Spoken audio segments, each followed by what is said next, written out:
Welcome to episode 3 of Writing My Soul Away. This is Stefan Roach, the Complicated Author. I want to start off before we move forward with the episode with a prayer. So if you would, pray with me. Heavenly God, please give me the strength and the knowledge to keep giving the right word around the world and making a change and giving hope to the individuals that don't have hope. And help me build more knowledge and build stronger on a mental state and on a spiritual sense as well. Please help my audience understand my writing and for them to read through the lines as well. God, I am thankful for everything you provided me. I am thankful for everything. And I am thankful for my fans and my audience out there. I'm thankful for my family. And I'm thankful for my daughter. I'm thankful for everyone and all my friends and my loved ones. Amen.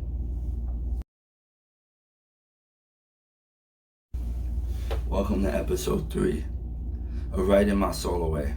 Stefan Roach, the Complicated Author. The inspiration behind I Lost My Soul in 1999, and this is based off of Dreams Are Poetic. You can get your copy on Barnes & Nobles and Amazon as well. It's still on sale for $5. The price might be going down by next year when the new project comes out by the end of the year as well. The main inspiration behind writing My Soul Away and also I Lost My Soul in 1999 it was 2 years after my grandfather passed. He was very special to me. He also was my godfather as well. He, towards his end, he played a major role in my life. We spent a lot of time together at the end of 96 and early 97. Yeah, it was hard. It took me by surprise because I was small and I didn't understand or I didn't really know him. All I knew was my grandmother, really. But as I got older and towards his end, I spent more time with him. We had a lot of bonding time. Yeah, it was amazing. It was a tragic year, 1999, because that's when all the emotions started hitting me. I was in middle school as well, so your mindset started to change and you start to think deeper into things. And yeah, so also that was the same year my grandmother passed from my father's side. That was really tragic. It was so much mixed emotions, so that's what inspired me to write I Lost My Soul in 1999, because it was just so much mixed emotions. Then later that year, like after my grandmother died, 5 days later my brother was born. So it was like sad, happy, and just life was just getting different. My surroundings was getting different, very minimal. Not to sound cheesy, but the wrestling world was getting stale at the time too, so I kind of I kind of got sidetracked with that too, so it was kind of like all mixed emotions and stuff. Yeah. But what motivated me to write this poem, dealing with all of these losses overall in every aspect, gave me the drive to keep going, right? It gave me the drive. No matter what I was going through in school, in personal life, and my hopes and dreams, I did not give up. I kept excelling in school. I kept having hope.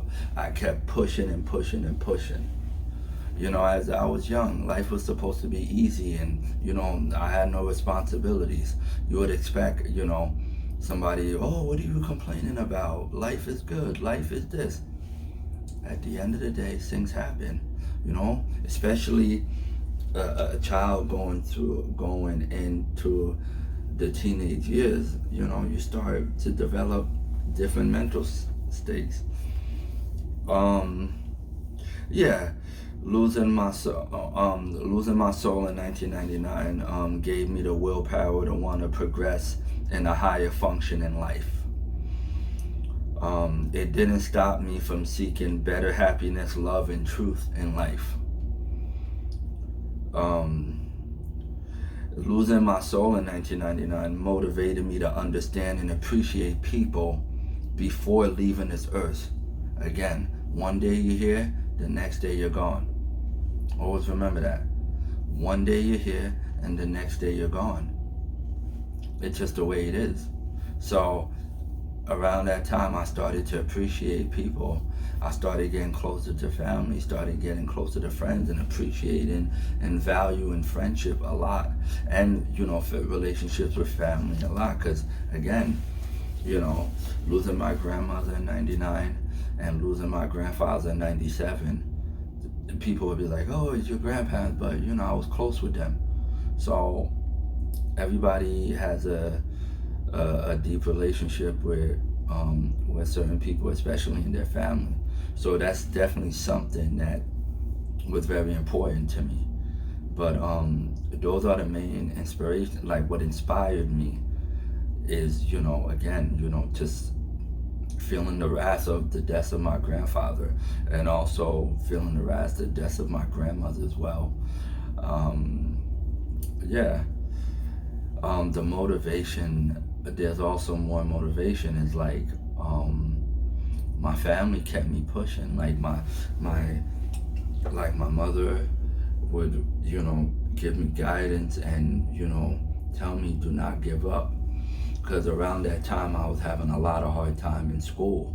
For years I always had a hard time in school, just adapting to my surroundings. I didn't really like people, get along with people.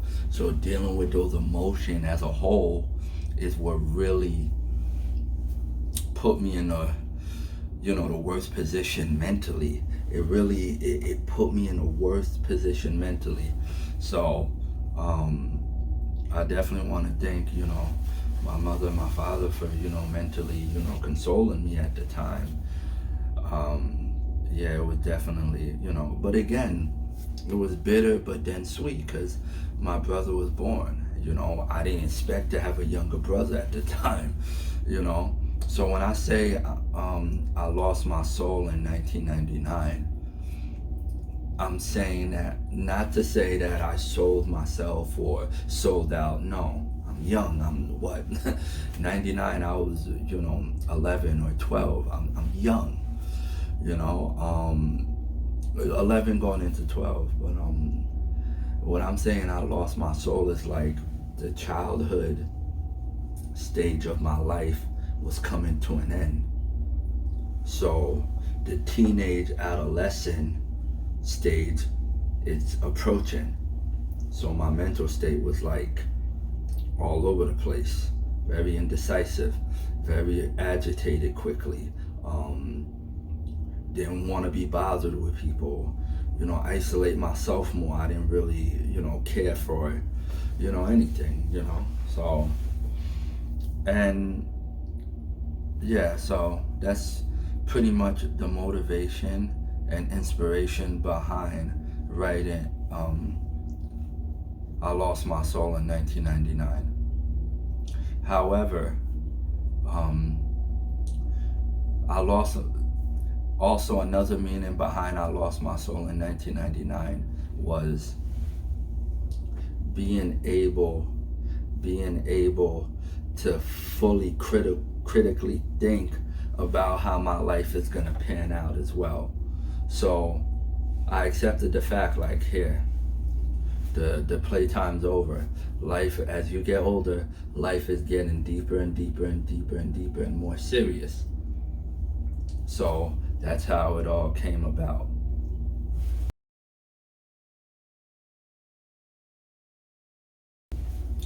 Ooh, always love this part. The philosophical and psychological effect of I Lost My Soul in 1999. The philosophical effect of I Lost My Soul in 1999 is based on a child struggling with mental progress while stepping into his teenage years. Losing my soul was a mental shock effect of one state of mind. This child in the poem is fighting and resisting the process of change, right? So I'm resisting, I'm fighting, and I'm like, no. Like, I want things to be this way. I want grandpa to be around. I want this, I want that. No, it can't. No. He can't just die like that. He can't just go. My grandmother, no, stay. It didn't work that way.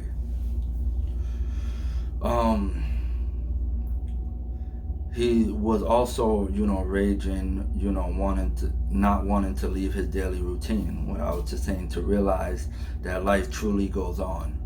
I had my peers and older people in my family around me saying, listen, life goes on. This is a new stage in the chapter of your life. You can't just hold on to the same routine for the rest of your life. As you get older, things change. And I didn't accept that. I didn't understand that, right? So this drastic change has caused a major distance from society, meaning that this change really isolated me from the world. I started to cut my circle very small. I didn't want anything to do with anyone at all. I was just like, nope. I lost these two important people in my life. Nope. Things are not going well. Nope. No, thank you. I'm good. I don't.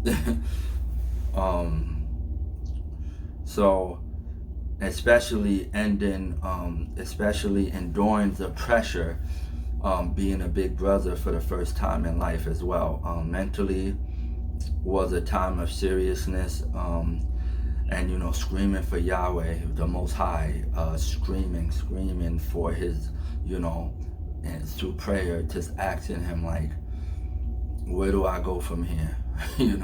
It's like I didn't really have much responsibility, but just now it's like I have a younger one that's watching everything I do. So now it's time to set that big brother example, right? So that was mainly the psychological effect on that. But I'm forever grateful that I went through losing my soul in 1999 and through that drastic change. And people may not look at it like, oh, people go through it all the time. But if you really dig deep into it and really, really, really think and put into perspective, like, wow, I didn't realize I went through a change so drastically like that. The philosophical effect,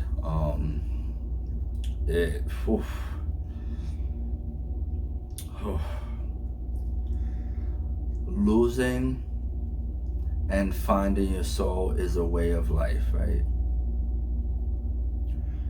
Again, losing and finding your soul is a way of life.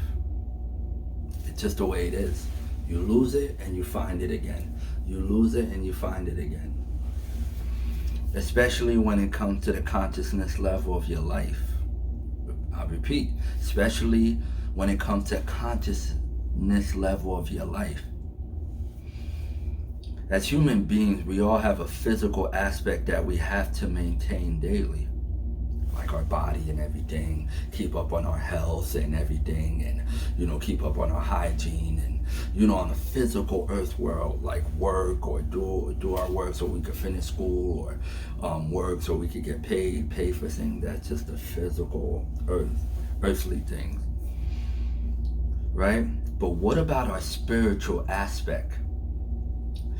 That is where things are, were definitely going bad for me on a spiritual sense, going through that change. At one point I started losing faith as well, giving up on myself, losing these, I lost a lot of important people in my life as well, cut off good friends that, were doing well for me, and started hanging out with the bad crowd. That's when that started.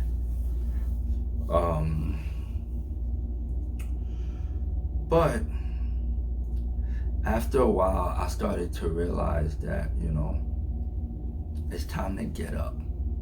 It's time to wake up. At such an early age, right? Life is about having a plan and a prayer. This is a quote from my sister always told me. Life is about having a plan and a prayer. I repeat, life is about having a plan and a prayer, always, at all times, no matter what. So the philosophical aspect of losing my soul in 1999,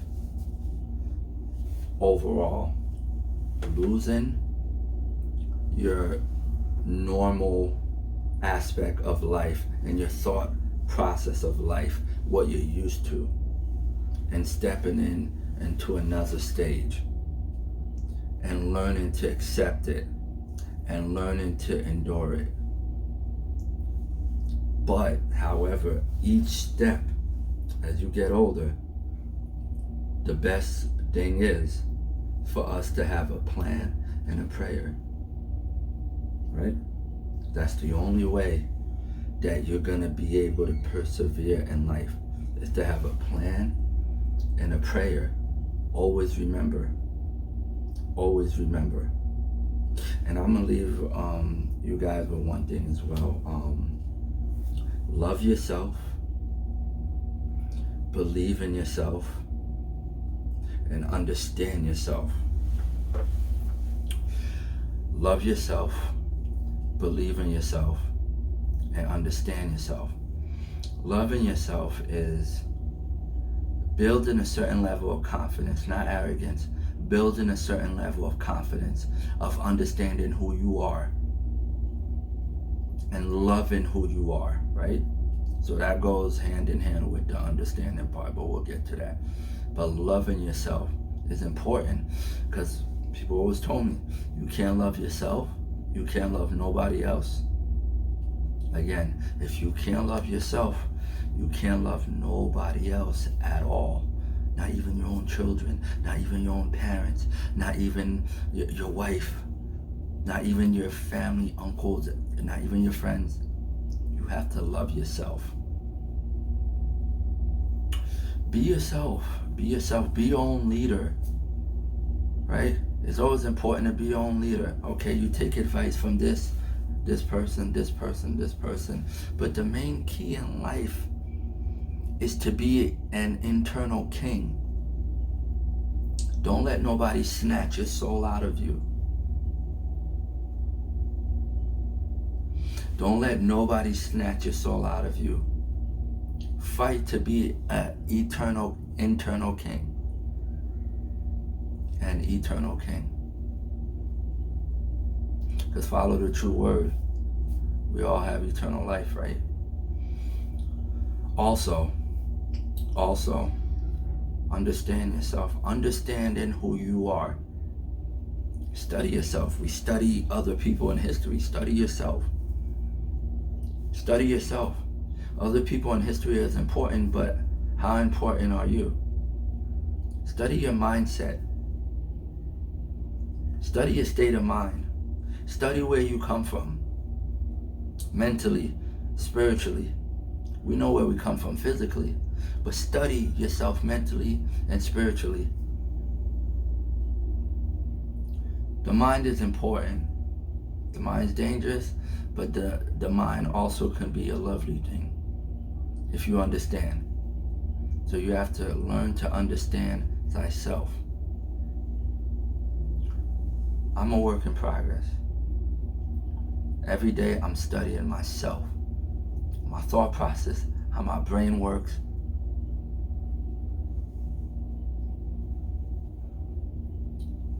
Always remember, one more time, love yourself, be yourself, and understand yourself. The three major aspects in life, which is extremely important. Thank you for your time. I'll see you guys in episode 4. So long.